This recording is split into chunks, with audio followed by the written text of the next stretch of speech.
going to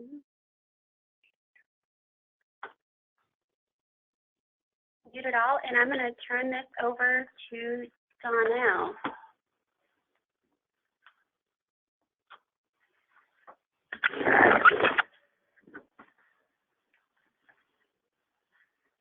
Hi everyone, this is Donnell. So we're going to get started. Slide 1 is summary of changes for your TR1 bus route. One thing that we have changed is on your ridership, we have capped it at capacity in the program. If you are not aware, MCA 2010-141 number 4 says you cannot exceed the riders on your school bus as the number of seats that you have.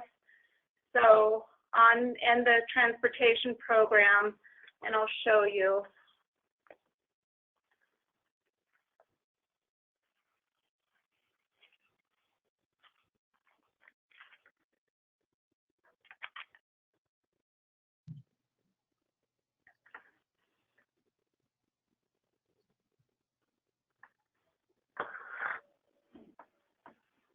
We're getting there.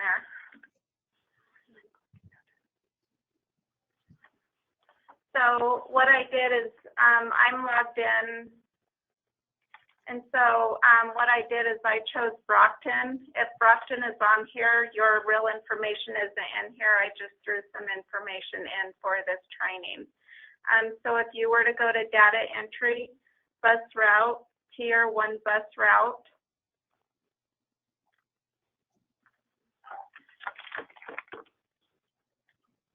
I've chosen Brockton. You'll see that I have entered a route. When you enter all your information, when you get down to your passengers and you can enter your passengers in, what we have done is, like, if you choose elementary, you choose your rider type. I'm going to choose elementary regular. If you see here, the bus capacity is 77. If I was to put 78, a bus route, you're going to get a message that says you cannot exceed the capacity on that bus. So if I change it to 77, save.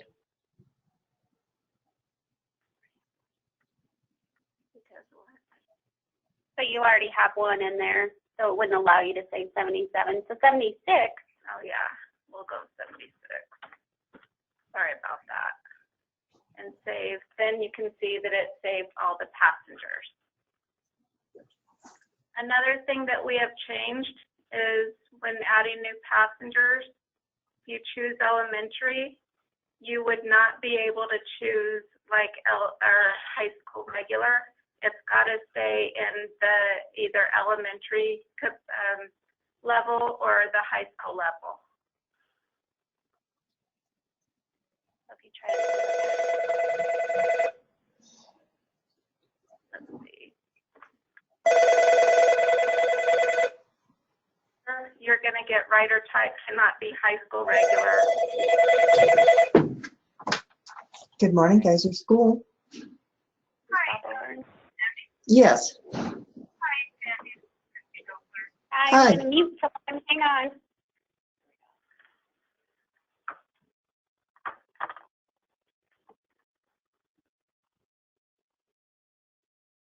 And the comment I wanted to add at that ridership capacity, I know that districts may be including the total ridership that could be on that bus route. So if you have a 77 passenger route, but you have a possibility of 100 different riders through the day, use your average ridership capacity, your average ridership on each route in the morning or at night, not collectively who could ride the bus. And still understanding that your furthest out rider still needs to be an eligible rider. Okay, so another thing we're going to show you is it says allow semester 1 only checkbox for routes that are no longer active in second semester. We chose this so that districts do not have to enter a claim for routes that have not run. So you do not have to put 0 days. So in your TR1, there's this checkbox here. You can click it and it says for semester 1 only. That way, that TR1 the claim is only going to be for your first semester. You enter your days for that, and then when it comes to second semester, you won't have to worry about it.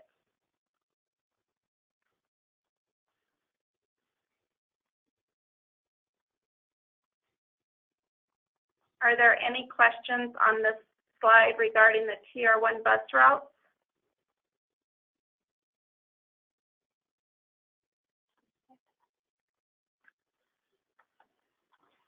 We will unmute you and hope that it doesn't go crazy here. I know somebody must have a question.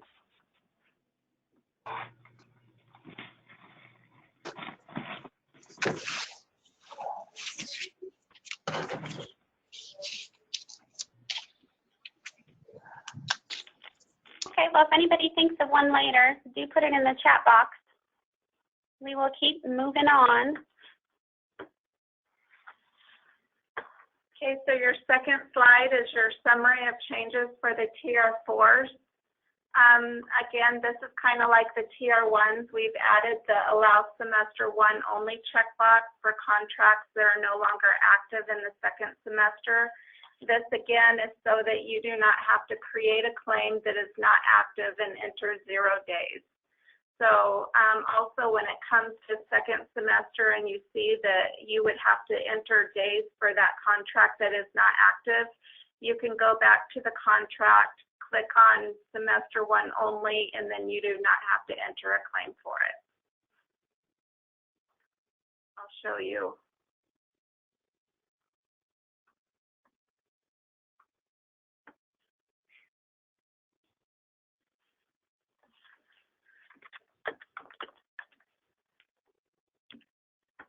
I've entered a claim or a contract. If you click on edit at the bottom here, you see this checkbox. It says for semester 1 only. Are there any questions on this screen?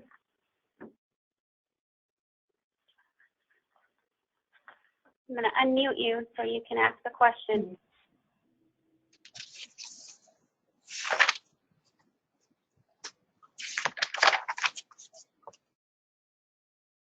Okay, again, feel free to put in the chat box if you do come up with a question.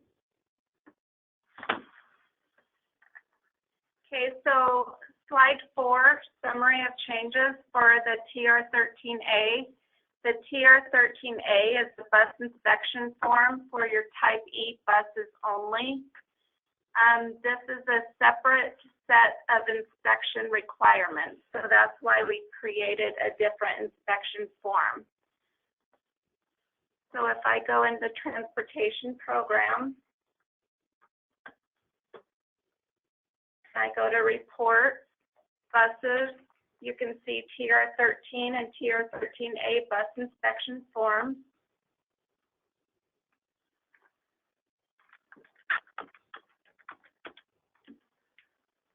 I entered a Type E bus, which is right here.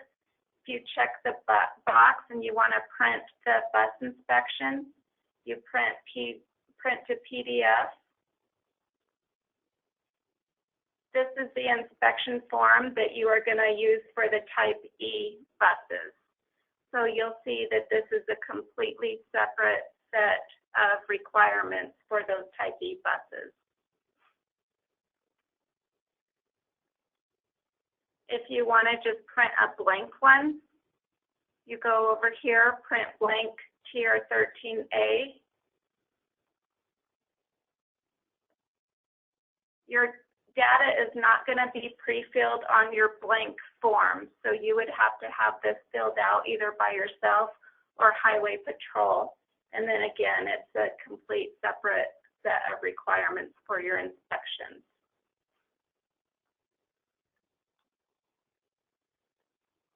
You're still going to enter the bus inspections for your TR13As just like you do all your other inspections.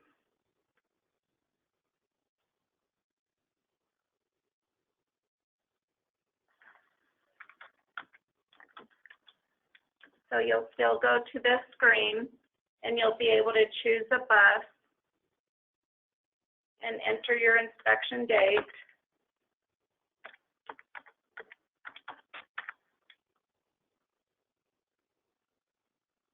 Save the record, and your bus inspection has been entered for your Type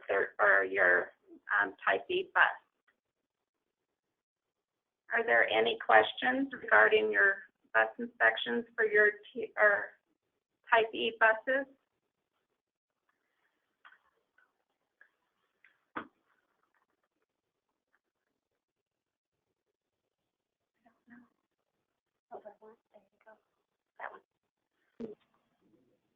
Any questions? I have a question. Okay. If we are just purchasing a Type E bus possibly in the month of December and may start using it on a route, do we call our highway patrol and have them inspect that vehicle before we send it on the route? It may not be the 20 days before, or if we get the bus during our second semester, is that still okay? You still have to have your Type E buses inspected just like your yellow school buses. And you have to have those inspected before you put them on a route. Okay, that's what I thought. Thank you. You're welcome. Are there any other questions?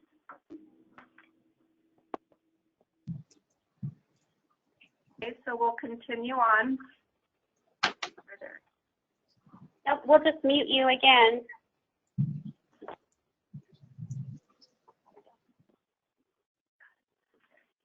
So you'll see right here your TR5 and 6. We're asking that you do not enter, you do not submit zero claims. We do not see a reason for you to enter zero claims. So if a route or contract is only used for first semester, please click on that first semester only checkbox. If you have an invalid contract or a route, we're asking that you just delete that TR1 or TR4 so it does not show up.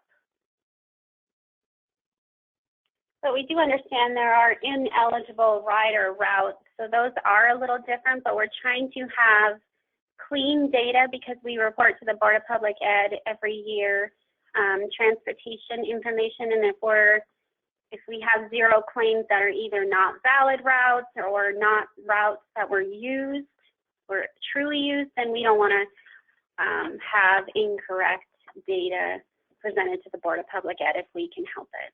That was kind of part of the reasoning behind that, and processing zero claims on your end and OPI's end just doesn't seem very efficient. But if there's a valid reason and they are routes you don't have an eligible rider, we do understand that happens. Does anybody have questions on that?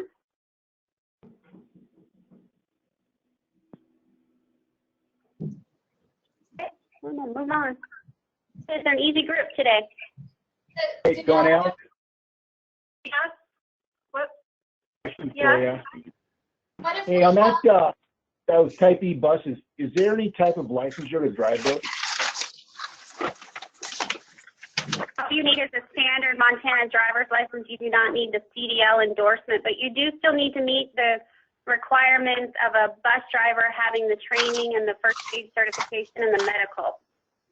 Okay, and then what about the time limitations?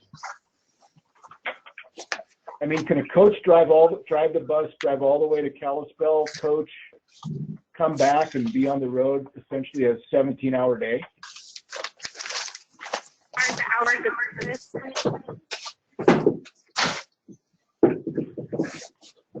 what you mean? Is the hours? Yeah, it kind of broke up. I couldn't quite understand you, but is there a time limitation like a regular CDL driver on a school bus too? Yes, they do still have to meet the time limitations. So 15 hours, correct? Yes. Okay. All right, thank you. Danelle, I have a question. Sure. On these, the zero claims, what if we have a bus route that will only be valid for the second semester? It's not used for the first, but for the second semester. You would then enter the claim on the second semester. Okay. You would enter the bus route or the individual contract for the second semester after the first semester is done. Okay, thank you. Anybody else?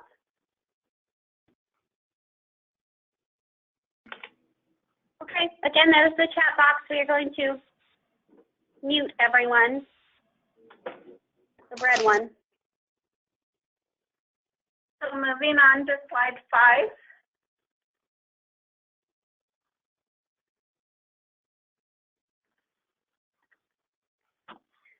So I'm going to talk about the TR35.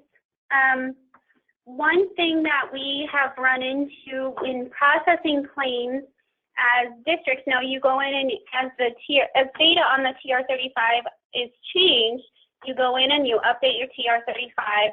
That essentially goes and invalidates all of your claims if they were approved because it's waiting for the county to approve and to go through the same process. So the end of last fiscal year, when the claims were processed, we had a couple of TR35s that just essentially stopped a payment for school districts because it thought it wasn't a valid driver because the TR35 wasn't approved. So we've changed the way the system is looking at the TR35. What's going to happen, so you're going to go into the system, enter your TR35 information. Hopefully everything is valid within that semester. When you go to submit your claim with that driver on the route, it's going to go back and make sure that the county SUP has approved it, marked it received, not approved it, but marked the TR35 received. If the county SUP has not marked it received, it will not let you submit. So let's say the county SUP goes and approves the not approved, but receives the TR35, the claim gets submitted, what the system will do is take a snapshot of the TR35 at that time. So if the school district goes in, let me play devil's advocate, and let's say a driver's medical CPR had expired in that semester.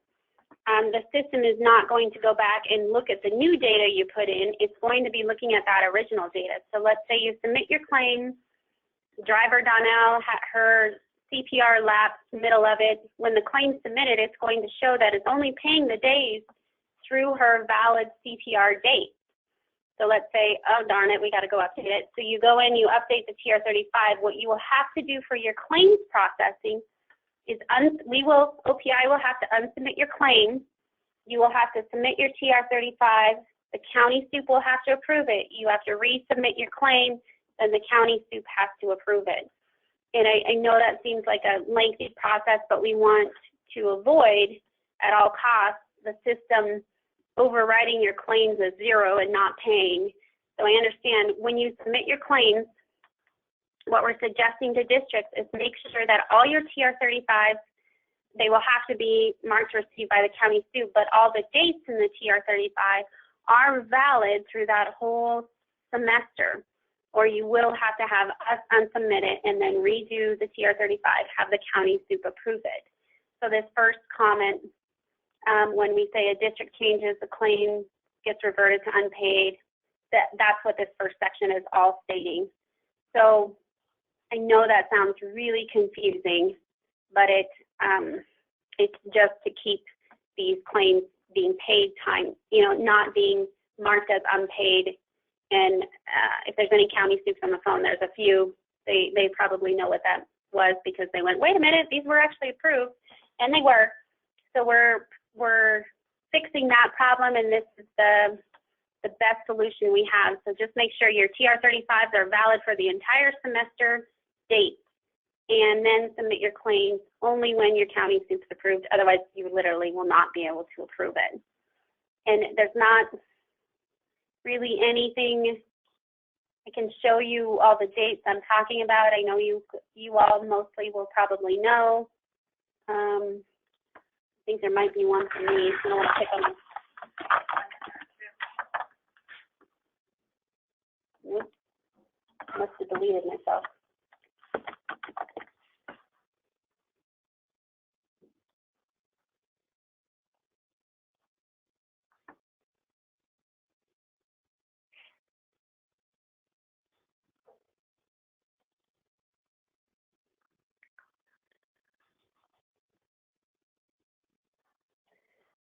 So let me pick on Donnell.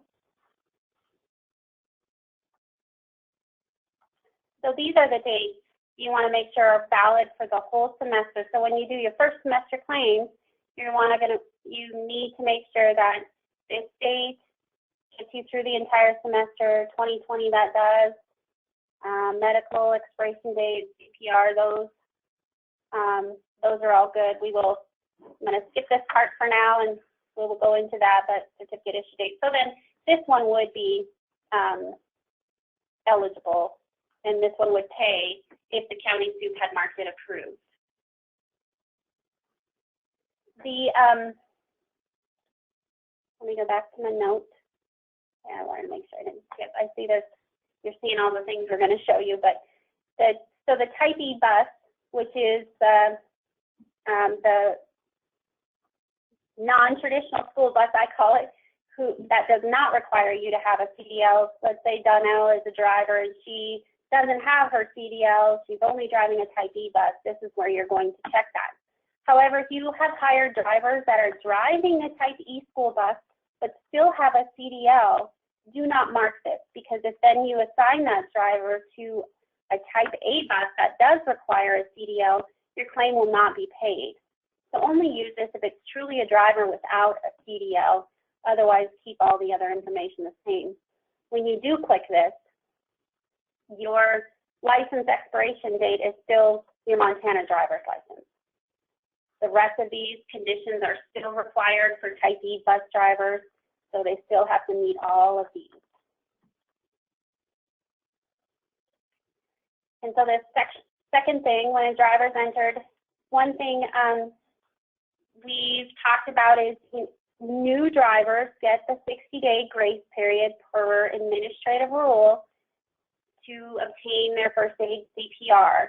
What districts have been doing is entering these artificial dates of the CPR and first aid of 60 days after the hire date.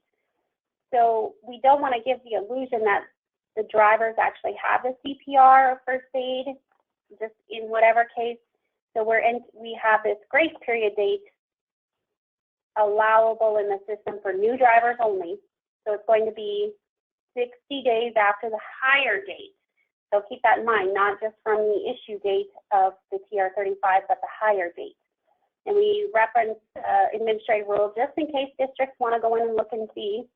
And so Donnell's a new driver. We enter her in from the time she was hired. This is going to be your grace period date. We save that in there. The system will allow you to use that driver on a route and still pay the route if the first aid and CPR were received before the end of the grace period date. And that's what the administrative rule says. So if Donnell's grace period date is 1/24 of next year, she gets her CPR on 2/1 of 19, your route that you've used this driver on will only pay from February 1st on, and that driver becomes ineligible for the full period because you did not get the CPR and the CPR and first aid within that grace period date. And that's all listed in the administrative rule if you have questions. And once you enter this date, let's say I go in, I enter Donnell's date, 60 days from hire, but I put the wrong date in. You do have to call OPI to have that field updated. This is a one-shot deal.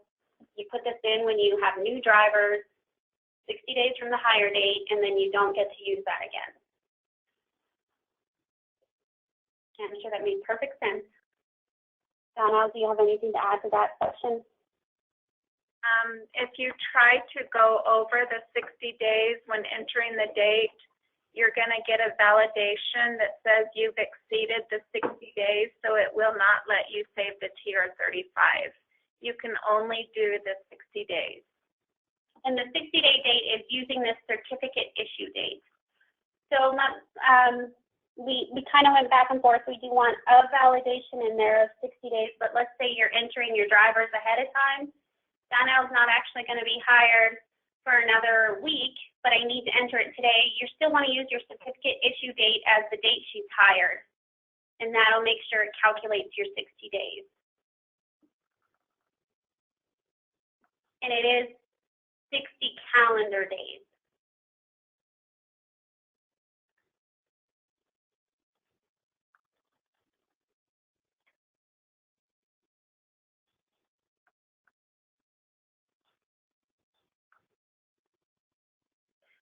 Drivers of Type E buses do need a TR35.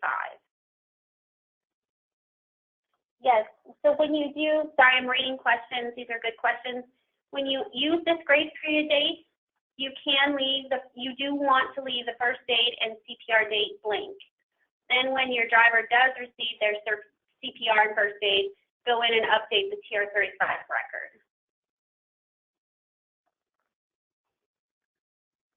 Okay, I'm going to unmute. If any other questions, anybody thought of any other questions, feel free.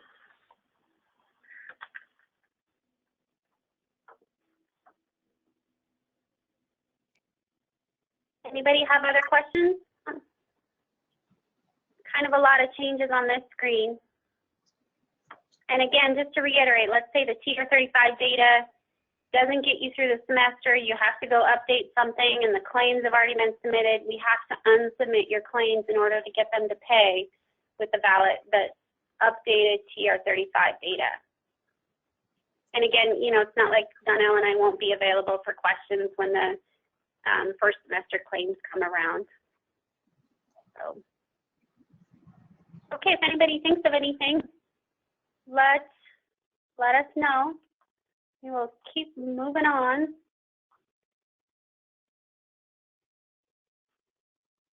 To the end. Does anybody have any other general transportation questions? Anything? Does anybody have any feedback or comments? I know this is a lot of changes. It might take some time to get into the system and see what those are like.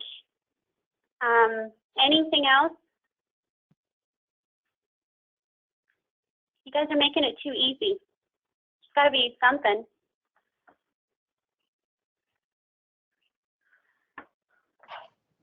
At this time, we cannot get rid of the 3-mile rule. That's in statute, and we are not looking to request that change this legislation.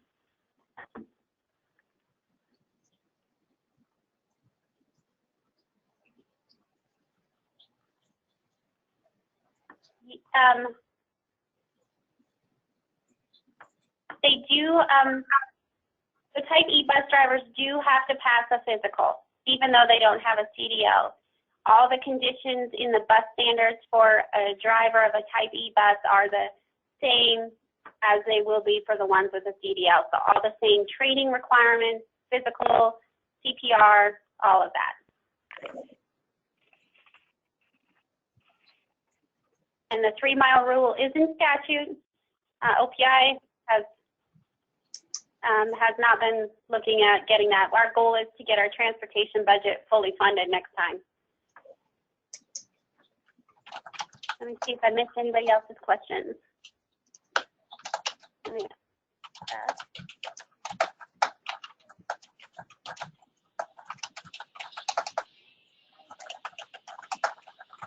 Sounds like we're on an airline.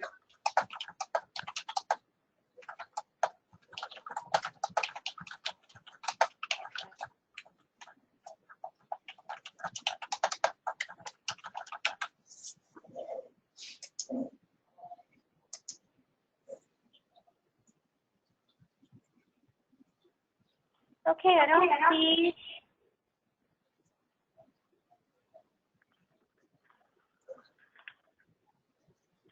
any Yes, type E drivers do need to be drug tested as well.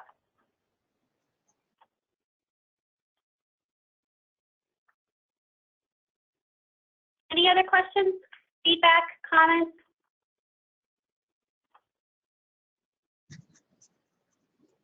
Hey everyone, thank you for your time. We will let you go. Have a great day. Have good holidays. Hope your Thanksgiving was good.